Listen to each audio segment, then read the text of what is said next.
So let's just segue real quick back to exactly what host is and what you guys do. Can you just someone elaborate on it? I know, but people listening and watching don't just yet.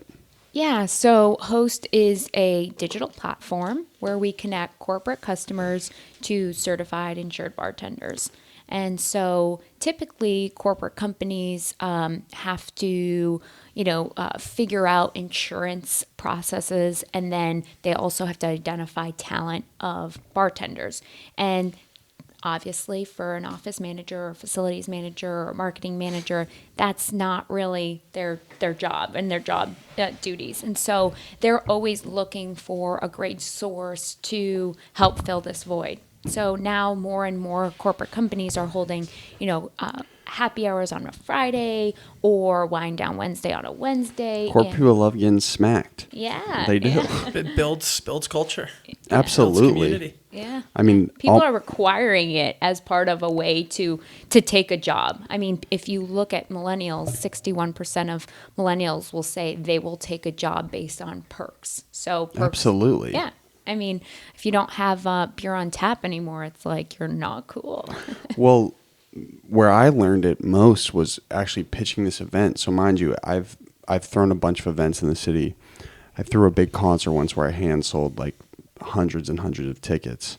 This has been the easiest pitch because of the demographic, because people who work in professional settings love getting smacked more than anybody else I know. Yeah. So was there a moment when you were bartending where it was like, whoa, like I could totally, there's an opening in the market here to make this happen?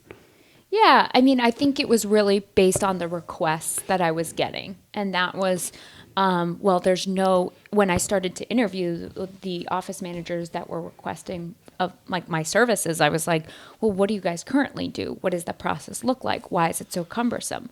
And, based on that detail and, just doing some market research, that's when the opportunity really started to kind of come to fruition. We were like, wow, like there is no easy way. Companies like Thumbtack are really great, but they don't provide insurance and they don't vet and select anyone on the platform. That's the competition is Thumbtack? Yeah, so there we hate those guys, right? No, competition's good. Great. Competition's great. It keeps you honest. It keeps you always innovative. It also, it shows that there's a demand for something, right? So we like competition. We're, former athletes. We love to compete. How would we know if we're doing something well if there's no competition? Mm-hmm. And so. I think that those things are what set us apart a little bit, is that we vet and select every single bartender to the platform. I was going to say, how do you choose your bartenders? Yeah, so we do a couple of things. Can I just simplify something real quick? So what you guys do is you have an app, correct? And then a corporate, let's say PwC is like, hey, we're throwing a little mixer after work. We need to have a bartender here to service our booze. So they go on Host and they click it. And they say, hey, Host, dude, we have a mixer after this with like 50 accountants. Can you guys come and serve? And then you guys would say 100% use the app. That's how it works, right? Exactly. Got it. Big Fresh, that makes sense? Keep it simple. Big Fresh, your company could use something like this, right? That's the thing is I work for like a health care like communications company, and I don't know what happened, but like a couple of years ago, they must have had a bad experience because they're very like uneasy about like alcohol at like company events. So yeah, maybe it might not be right for our. I have no clue. Nancy got too smacked. Maybe, dude. I don't know. That was before my time there, so I have no clue. So you couldn't get drunk at the Christmas party? I mean, I could, but like, well, you came here loose. Yeah, so they give you like drink tickets, and it's like like max 2 per yeah, like yeah. But like I finessed a couple extra tickets, so it's fine. Okay, so sorry to cut you off, but continue. Yeah. I forget where we were at. So I think the big thing that a lot of our current clients, we're just, the goal for Host was to make it easier for both parties, right? So we are a dual-sided marketplace where, we kind of get lost really talking about the event hosts and, kind of the solutions that we've come up with to make their lives easier with just, knowing that they can come to this platform and find a quality, personable, energetic bartender to come to their event, but we also provide all the general liquor liability insurance for that event, right? And that's a process, as Michelle mentioned earlier, in itself that is cumbersome. It takes a lot of time, and if you don't do it 2-3 weeks before your event, you might not get that policy, and it's an extra $350 just for one day. We provide it for all of our events, so that's a big component as well. But the other side of it is, as we were starting to segment into, is the bartenders. Yeah. So how do you choose good bartenders? Yeah. So we actually have a rock star named Amy, who was actually our third bartender that we onboarded through Host here in Boston. She is an absolute champion for us. Shout out to Amy. Shout out to Amy. Yeah, huge shout out to Amy. We brought her on in September. Michelle and I went full time in July.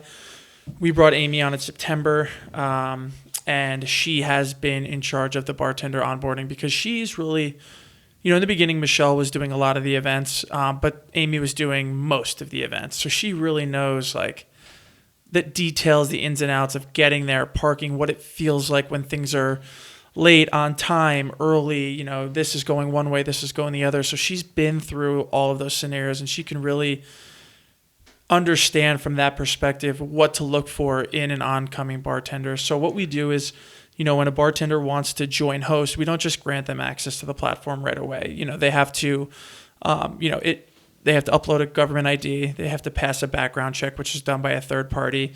They do upload a work history or a resume, and then we do an interview.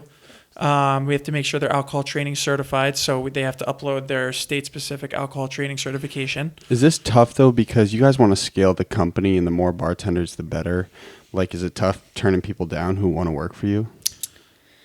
No, to be honest, you're cold. No, we're really looking for the best talent. We think the best talent should be rewarded.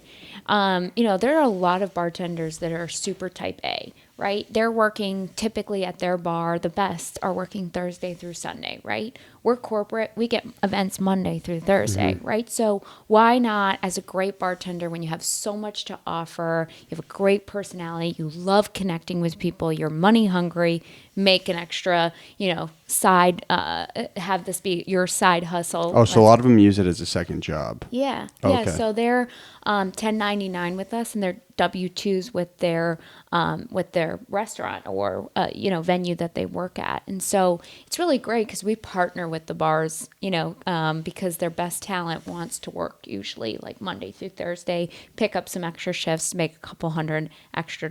Plus, we're guaranteed earnings. So bartenders typically make $2.50 to $3 an hour wherever they're working, and the rest is really tips.